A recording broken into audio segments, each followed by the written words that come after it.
Hello and welcome everybody, I'm your host CV Boot. Today we're going to be replacing this idler pulley on this 2001 Chevy S10 ZR2 edition with a 4.3 liter V6 engine.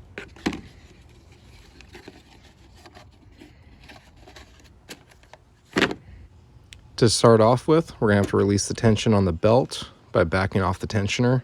There is no way to remove this with the belt still being attached.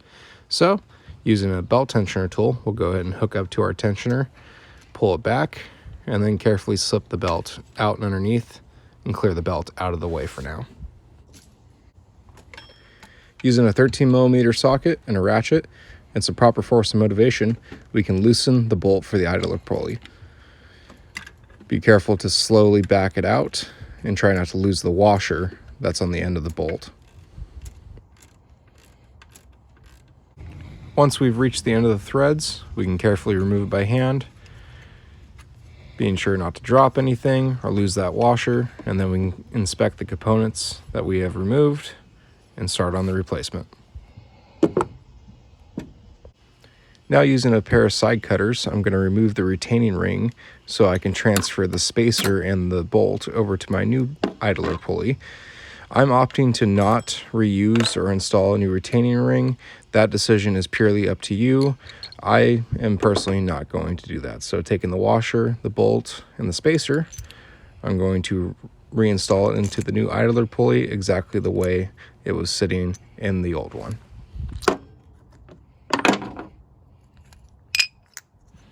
On second thought, maybe I should opt for a new retainer ring.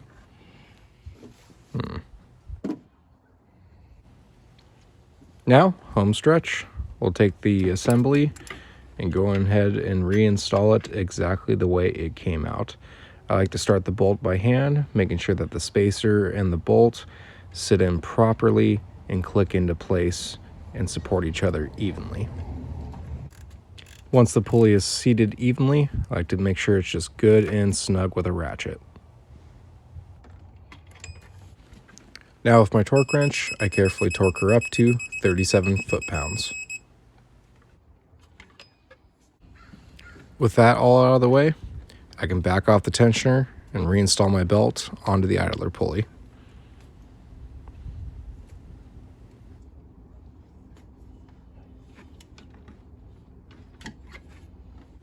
Perfect. With that done, it's time to check the belt routing, make sure everything's lined up properly, nothing's going to skip, nothing's going to slip.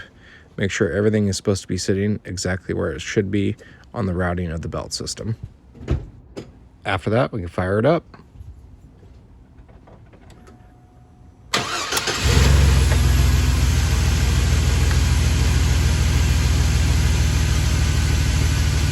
Well, that's a repair complete. Hope you guys enjoyed the video. Hope it was informative for you, entertaining for you, and enjoyable for you. I hope you guys liked the video. Please like it if you liked it, dislike it if you didn't like it. Leave me a comment down below. Tell me what you guys think.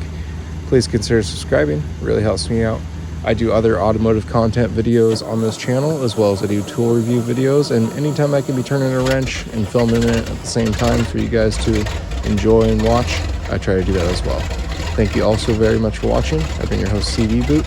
Y'all have a good one.